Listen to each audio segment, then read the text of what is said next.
നമസ്കാരം. സെൻട്രൽ മാഗസിനിലേക്ക് എല്ലാവർക്കും ഒരിക്കൽ കൂടി സ്വാഗതം.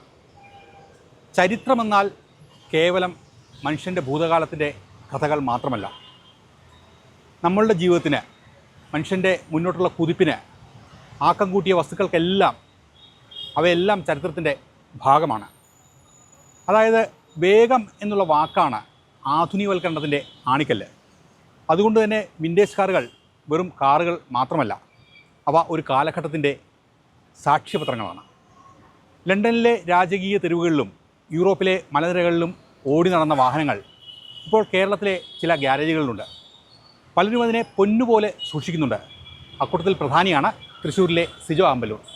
സിജോ ആമ്പല്ലൂരിൻ്റെ വിൻറ്റേജ് ക്ലാസിക് കാറുകളുടെ വിശേഷങ്ങളാണ് നമ്മൾ ഇന്നത്തെ സെൻട്രൽ മാഗസിനിൽ കാണാൻ പോകുന്നത്.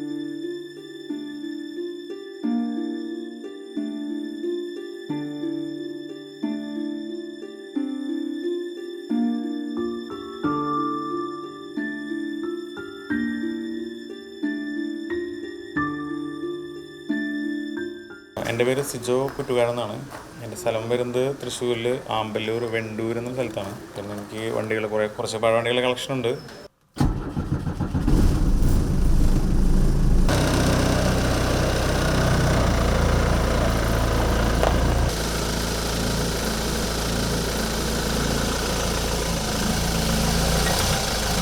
സാങ്കേതിക വിദ്യയുടെ കാര്യത്തിൽ ഗതാഗത സംവിധാനങ്ങളും വാഹനങ്ങളും അതിവേഗം മുന്നോട്ട് കുതിക്കുമ്പോഴും കാലത്തിനൊപ്പം പാഞ്ഞ ചക്രങ്ങളെ തിരിച്ചുപിടിക്കുകയാണ് തൃശൂർ ആമ്പല്ലൂർ സ്വദേശിയായ സിജോ ആമ്പല്ലൂർ. വിൻറ്റേജ് ക്ലാസിക് വാഹനങ്ങളുടെ അപൂർവ ശേഖരത്തിലൂടെ സാംസ്കാരിക തലസ്ഥാനമായ തൃശൂരിൻ്റെ ചരിത്രവഴികളിലേക്ക് പ്രൗഢിയുടെ ഒരു പുതിയ അധ്യായം കൂട്ടിച്ചേർക്കുകയാണ് യുവ വ്യവസായിയും വാഹനപ്രേമിയുമായ സിജോ. അത് ആക്ച്വലി എനിക്ക് ആദ്യം യൂസ്ഡ് കാറിൻ്റെ സെയിലായിരുന്നു എൻ്റെ ബിസിനസ്. അപ്പോൾ ഞാൻ അതിൽ നിന്ന് എനിക്കൊരു മലയാളം പടത്തിന് വേണ്ടിയിട്ട് ഒരു വണ്ടി വേണമെന്നിട്ട് എനിക്കൊരു വന്നിട്ട് ആ വണ്ടി ഞാൻ ആ പടത്തിലേക്ക് കൊടുത്തു. അപ്പോൾ ആ സമയത്ത് ആ ഇൻഡസ്ട്രി പോയിട്ട് എനിക്കത് ഇങ്ങനെ ഇഷ്ടപ്പെട്ടു. ആ വർക്കിൻ്റെ രീതി അങ്ങനെയൊക്കെ. പിന്നെ എനിക്ക് കുറച്ച് ആ സമയത്ത് വന്നിട്ട് കളക്ഷൻ എൻ്റെ അടുത്ത് ഉണ്ടായിരുന്നു, വളരെ കുറച്ചായിട്ട്. പിന്നെ ഞാൻ അങ്ങനെ വണ്ടികളുടെ കളക്ഷൻ ഞാൻ കുറച്ച് കൂട്ടി, ഗ്രാജുവലി പതുക്കെ ഓരോ വണ്ടികളുടെ എണ്ണം കൂട്ടി കൊണ്ടുവന്ന് അങ്ങനെ കുറച്ച് കളക്ഷനാക്കി. ഇപ്പോഴും വണ്ടികൾ മാത്രമല്ല, പല സാധനം എൻ്റെ അടുത്ത് പഴയ മോഡൽ കളക്ഷനിലുണ്ട്. ഒരു തപസ്യ പോലെ സിജോ നട്ടുവളർത്തിയ ഈ വിൻറ്റേജ് സാമ്രാജ്യത്തിലേക്ക് കാൽവെക്കുമ്പോൾ ചരിത്രം നടന്നുപോയ ചക്രവീഥികൾ കാണാം. ഓരോ വണ്ടിക്കും ഒരു ഹിസ്റ്ററിയാണ്. പിന്നെ അതുപോലെ തന്നെ ഇപ്പം നമ്മുടെ ഹിസ്റ്ററിയുടെ ഭാഗമായിട്ട് തന്നെ ഇത് കീപ്പ് ചെയ്യണത് ഞാൻ മാത്രമല്ല, കളക്ഷനിൽ ഒരുപാട് പേരുണ്ട്. ഇത് ഇനി പക്ഷേ നശിക്കാനുള്ള ചാൻസ് കുറവാണ്. കാരണം ഇത് ഒരു 10-15 കൊല്ലം മുമ്പാണ് മെയിൻറ്റെയിൻ ചെയ്യേണ്ട പോലെ ഉണ്ടെങ്കിൽ നശിക്കുകയാണ്. ഇനിയുള്ളവർ എന്തെങ്കിലും കീപ്പ് ചെയ്യുന്നത്. വിൻറ്റേജ് കാറുകളുടെ ലോകം ശരിക്കും ഒരത്ഭുതമാണ്. പ്രത്യേകിച്ച് ആ വാഹനങ്ങളുടെ ചരിത്രവും അവയുടെ ഡിസൈനുകളിലെ ഗൃഹാതരത്വവും കാണുമ്പോൾ.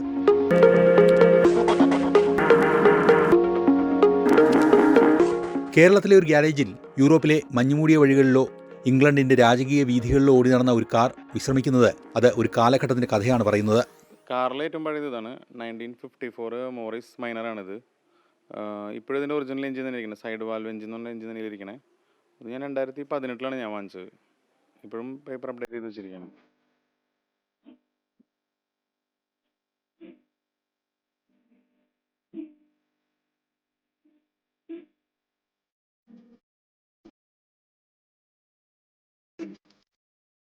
ആയിരത്തി 1940-കളിലെയും 50-കളിലെയും യൂറോപ്യൻ ഇന്ത്യൻ നിരത്തുകളിൽ രാജാവായി വിലസിയിരുന്നവർ എൻജോയ് ചെയ്ത് ഓടിക്കാന്നൊക്കെ പറയില്ലേ, അങ്ങനത്തെ ഒരു ഫീലാണിത്. ഇതിപ്പോൾ ഓരോ വണ്ടിക്ക് ഓരോ ടൈപ്പാണ്. ഇപ്പോൾ ഇതിപ്പോൾ മെഴ്സിഡീസിൻ്റെ 110 സൈസുള്ള വണ്ടിയാണ്. ഇതിൽ തന്നെ പ്രീമിയർ 10 ഓടിക്കുമ്പോൾ നമുക്ക് കുറച്ചുകൂടി ക്യൂട്ടാണ് വണ്ടി, കുറച്ചുകൂടി ചെറുതാണ്. അപ്പോൾ ഓരോ വണ്ടി ഓരോ ഫീലാണ്. പ്രത്യേകിച്ച് ഇപ്പോഴത്തെ വണ്ടികളായിട്ട് യാതൊരു ബന്ധം ഇല്ല എന്ന് തന്നെ പറയാം. ഓടിക്കണേലും അല്ലെങ്കിൽ അതിൻ്റെ ഓടിക്കുന്ന രീതിയും. ഇന്ത്യയുടെ വിവിധ സംസ്ഥാനങ്ങളിൽ നിന്നും ഉപേക്ഷിക്കപ്പെട്ട നിലയിലും ലേലത്തിലൂടെയും കണ്ടെത്തിയ 80ഓളം അപൂർവ വാഹനങ്ങളാണ് ഇന്ന് സിജോയുടെ ശേഖരത്തിലുള്ളത്. പിന്നെ പഴയ കാർ ഓടിച്ച് പരിചയമില്ലാത്തവരെ സംബന്ധിച്ച് ബ്രേക്കിംഗ് സിസ്റ്റം ഭയങ്കര വ്യത്യാസമായിരിക്കും. അപ്പോൾ അത് ആ ഇപ്പോഴത്തെ കാറിൽ ചവിട്ടുന്ന പോലെ ചവിട്ടി കഴിഞ്ഞാൽ വണ്ടി ആ സ്പോട്ടിൽ തന്നെ റെസ്പോണ്ട് ചെയ്തോണമെന്നില്ല. പിന്നെ പെട്രോൾ വണ്ടിയിലാണെങ്കിൽ ടെമ്പറേച്ചർ നോക്കി ഓടിക്കാൻ അറിയണം. അതായത് അതിന് ടെമ്പറേച്ചർ വേരിയേഷൻ നോക്കി പറയും. ഇപ്പോഴത്തെ ക്ലൈമറ്റ് ആണെങ്കിൽ അത്രയും ചൂടാണ്. അപ്പോൾ അതനുസരിച്ച് ഇപ്പോൾ 50 കിലോമീറ്ററിൽ ഹീറ്റായിരുന്ന വണ്ടി ചിലപ്പോൾ 20 കിലോമീറ്ററിൽ ഹീറ്റാവും. അപ്പോൾ അതും കൂടി ഒന്ന് കണ്ടറിഞ്ഞ് ചെയ്യുന്ന ഒരാളായിരിക്കണം. വണ്ടി നിന്ന് കഴിഞ്ഞാൽ തന്നെ അതിൻ്റെ അവൻ കൊടുക്കുന്ന റെസ്പോൺസ് അനുസരിച്ചിരിക്കും അത് കേടാവണത്. ബ്രിട്ടീഷ് നിർമ്മിതിയുടെ ആഠ്യത്വം വിളിച്ചോതുന്ന മോറിസ് മൈനർ, ലണ്ടനിലെ തെരുവുകൾ ഭരിച്ച ഓസ്റ്റിൻ, പ്രൗഢിയുടെ പ്രതീകമായ മെഴ്സിഡീസ് ബെൻസ്, മെഴ്സിഡീസിൻ്റെ W110, പിന്നെ ഹോണ്ടയുടെ ഒരു 1988 മോഡൽ എക്കോഡ്, ട്രയംഫിൻ്റെ ഹെറാൾഡ് തന്നെ 2 ടൈപ്പ് ഉണ്ട്, പിന്നെ കോണ്ടസ, മോറിസ് മൈനർ, പിന്നെ മെറ്റഡോർ വാൻ ട്രാക്സ്, അങ്ങനെ പിന്നെ 2 വീലേഴ്സിലും പഴയ മോഡൽ 90 സീരീസിലത്തെ കുറച്ച് വണ്ടികളുണ്ട്. 100 സീരീസിലുള്ള ഒരുപാട് വണ്ടികളുണ്ട്. ഇവയ്ക്ക് പുറമെ ഇന്ത്യൻ നിരത്തുകളെ ദശാബ്ദങ്ങളോളം ഭരിച്ച ലാൻഡ് മാസ്റ്റർ, ആദ്യകാല അംബാസഡർ മോഡലുകൾ, കോണ്ടസ, പ്രീമിയർ പത്മിനി എന്നിവയും ഈ ഗാരേജിന് പഴമയുടെ സുഗന്ധം പകരുന്നു. കാറുകൾ മാത്രമല്ല, പഴയകാല ജീപ്പുകൾ, വാനുകൾ, ബസ്സുകൾ, ബൈക്കുകൾ, സ്കൂട്ടറുകൾ തുടങ്ങി കാളവണ്ടി വരെ സിജോയുടെ ശേഖരത്തിലുണ്ട്. ഇപ്പം ഞാൻ ഉപയോഗിക്കുന്ന വണ്ടിയടക്കം 88 വെഹിക്കിൾസാണ് മൊത്തമുള്ളത് പ്രസൻ്റ്ലി. അതിൽ ബസ്, 2 വീലർ, ഓട്ടോറിക്ഷ, പിന്നെ ഈവൻ സൈക്കിൾ റിക്ഷ എന്ന കൗണ്ടിൽ ഞാൻ പറഞ്ഞിട്ടില്ല. അങ്ങനത്തെ വണ്ടികൾ എൻ്റെ കളക്ഷൻ. ആളുകൾ ഈ കാറുകളെ സ്നേഹിക്കുന്നത് അവയുടെ സവിശേഷമായ ഡിസൈനും അതുണ്ടാക്കിയ കാലഘട്ടത്തിൻ്റെ സാങ്കേതിക വിദ്യയും കൊണ്ടാണ്. ഓരോ കാറും ഒരു ചരിത്ര പുസ്തകമാണ്. ഈ കാറുകൾ പരിപാലിക്കുക എന്നത് വലിയൊരു ഉത്തരവാദിത്വവും സന്തോഷവുമാണെന്ന് സിജോ പറയുന്നു. നിലവിൽ സിനിമകൾക്ക് വേണ്ടി പഴയകാലം ചിത്രീകരിക്കാൻ ആളുകൾ സിജോയെ തേടിയെത്തുന്നു. പല സിനിമകളിലും അഭിനയിച്ച താരങ്ങൾ ഇവിടെ വിശ്രമിക്കുന്നു. മിന്നൽ മുരളിയിൽ ഉപയോഗിച്ചിട്ട് വണ്ടിയാണ്.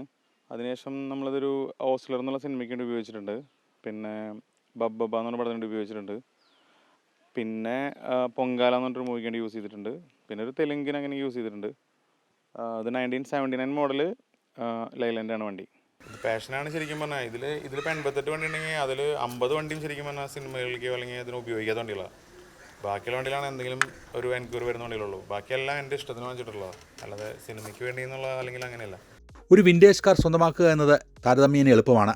എന്നാൽ അതിനെ തനിമയോടെ ജീവനോടെ നിലനിർത്തുക എന്നത് ഭഗീരഥ പ്രയത്നമാണെന്ന് സിജോ പറയുന്നു. ചെന്നൈയിൽ പോയി കാണണം നമ്മൾ.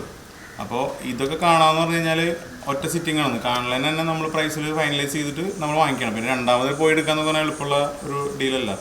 അന്ന് പിന്നെ ഈ OTP അങ്ങനത്തെ പ്രശ്നങ്ങളുണ്ടെന്നില്ല, പേര് പറഞ്ഞാൽ നമുക്ക് ഡീലൊക്കെ ആണെങ്കിൽ ക്യാഷ് കൊടുക്കാൻ വണ്ടി നമ്മുടെ വേലിക്കാക്കാം. ഇപ്പോൾ കുറച്ചും കൂടിയും അങ്ങനത്തെ കുറച്ച് കൺസേൺസ് കൂടി നോക്കണം. പല വാഹനങ്ങളും തുരുമ്പെടുത്ത് നശിച്ച അവസ്ഥയിലാണ് സിജോയുടെ കൈകളിലെത്തുന്നത്. അവയുടെ എഞ്ചിൻ ഭാഗങ്ങളും ബോഡി പാനലുകളും യഥാർത്ഥ രൂപത്തിൽ വീണ്ടെടുക്കാൻ മാസങ്ങളും വർഷങ്ങളും വേണ്ടിവരും. ഓരോ വണ്ടിക്കും ഓരോ വണ്ടിയുടെ പ്രത്യേകത അനുസരിച്ച് ഒരു സ്ഥിരം കംപ്ലയിൻസ് ഉണ്ടാവും. ഐ മീൻ പൊതു കംപ്ലയിൻസ് ഉണ്ടാവും ചില വണ്ടികൾക്ക്. ഇനി അതന്നെ വന്നോളൊന്നുമില്ല. ചിലപ്പോൾ പൊതുവായിട്ട് പഴയ വണ്ടിക്ക് പാച്ച് വർക്കാണ് വരാം. അപ്പോൾ അത് നമ്മൾ എല്ലാ മഴയത്തിനാണ്ട് നോക്കുക, അങ്ങനെയൊക്കെ ഇല്ലേ. ഇങ്ങനത്തെ വണ്ടി വാങ്ങിക്കുമ്പോൾ തന്നെ ഫസ്റ്റ് ഓഫ് ഓൾ നമ്മൾ ക്ഷമ എന്തായാലും ഉണ്ടെങ്കിലേ പറ്റുള്ളൂ. അത് നമ്മൾ ചിലപ്പോൾ 3-4 പ്രാവശ്യം ശരിയാക്കിയിട്ടും കംപ്ലയിൻറ്റ് വരുന്ന കേസുകളുണ്ട് സെയിം ഭാഗത്ത് തന്നെ. അപ്പോൾ ചിലപ്പോൾ അതുകൊണ്ടായിരിക്കില്ല പ്രശ്നം ചിലപ്പോൾ. അപ്പോൾ അതുകൊണ്ട് നമ്മൾ അതിന് ക്ഷമയില്ലാണ്ട് എന്തായാലും പഴയതെന്ന് പറയുമ്പോൾ തന്നെ അത് ഫസ്റ്റ് കാര്യമാണ്, ക്ഷമ വേണമെന്നുള്ളത്. പിന്നെ ഇത് പണിയുമ്പോഴും അത് വേണം.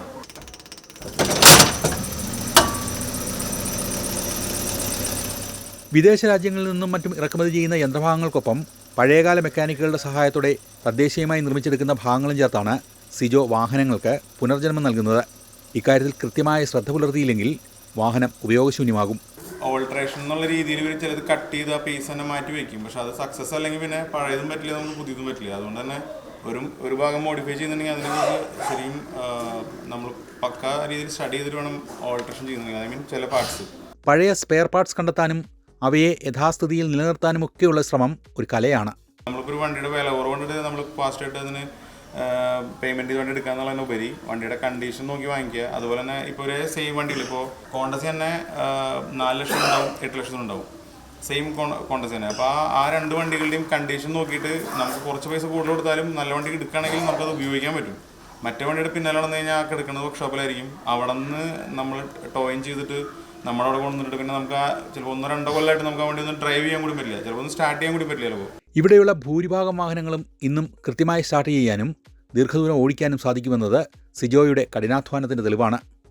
സാമ്പത്തികമായിട്ട് ഇപ്പോൾ സിനിമയുടെ കേസിൽ ഇപ്പോൾ നമുക്ക് ഇപ്പം നമ്മുടെ കളക്ഷനുള്ള വണ്ടി നമ്മൾ സിനിമയിലേക്ക് കൊടുക്കണമെങ്കിൽ നമുക്ക് അതിൽ നിന്ന് അതിൻ്റെ നോർമൽ പേയ്മെൻറ്റ്സ് ഒക്കെ വരാറുണ്ട്. സിനിമയെ സംബന്ധിച്ച് ലാഭം നഷ്ടം എന്ന് വെച്ച് കഴിഞ്ഞാൽ എന്തായാലും നമുക്കതിൽ നിന്ന് വലിയൊരു ഇൻകം സേവ് ചെയ്യാൻ കിട്ടണമെന്നൊന്നും പറയാൻ പറ്റില്ല. കാരണം നമുക്കിപ്പോൾ 2 പടത്തിൽ പോയി എന്തെങ്കിലും പേയ്മെൻറ്റ് വന്നാൽ ചിലപ്പോൾ അടുത്ത വണ്ടി എന്നെ സംബന്ധിച്ച് ഞാൻ അത് വാങ്ങിക്കായിരിക്കും ഞാൻ ചെയ്യുക.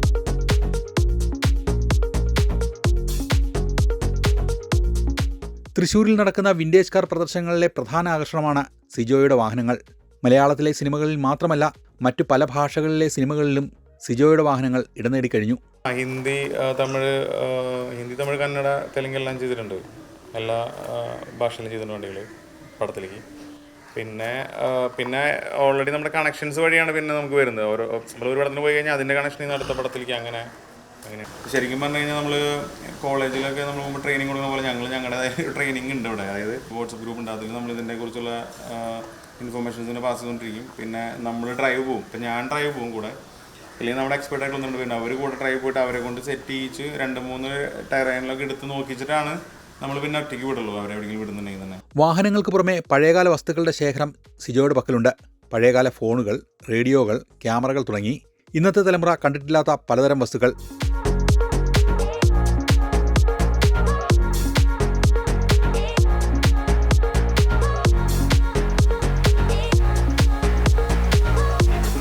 വാഹനങ്ങളല്ലാതെ പഴയ മോഡൽ ഫോണുകൾ, ഫോണ്, ഹാർമോണിയം, അതുപോലത്തെ ക്യാമറാസ്, വാക്ക്മാൻ ഉണ്ട്. അങ്ങനെ പഴയ മോഡൽ സാധനങ്ങളെല്ലാം എനിക്ക് ഇഷ്ടപ്പെട്ടതെല്ലാം ഞാൻ കണ്ടു കഴിഞ്ഞാൽ ഞാൻ വാങ്ങിച്ച് ഇതിൽ ഇവിടെ വയ്ക്കാമെന്നാൽ ഇവിടെ വയ്ക്കും. അതെല്ലാം ഇത്തിരി സൈസ് ചെയ്യണമെങ്കിൽ അപ്പുറത്തെ ഗാരേജിൽ വയ്ക്കും. അങ്ങനെ വണ്ടി കളക്ട് ചെയ്യുന്ന ആൾക്ക് മെയിൻ ഇമ്പോർട്ടൻ്റ് ആയിട്ടുള്ള കാര്യമാണ് ഫാമിലി എന്നുള്ള സപ്പോർട്ട്. കാരണം എൻ്റെ ഫ്രണ്ട്സ് സർക്കിളിൽ തന്നെ ഒരുപാട് പേര് പറയാറുണ്ട്, ഏതെങ്കിലും വണ്ടി മേടിച്ച് വീട് പോയി കഴിഞ്ഞാൽ അടുത്ത് തുരുമ്പ് പാട്ട കൊണ്ടുവന്നിട്ടുണ്ടെന്നുള്ളൊരു സംഭവം. അത് വലിയൊരു സംഭവമാണ്. അത് വൈഫിന് ഇതുവരെ അങ്ങനെ അവളുടെ സൈഡിൽ നിന്നൊരു സപ്പോർട്ട് കുറവുണ്ടായിട്ടില്ല.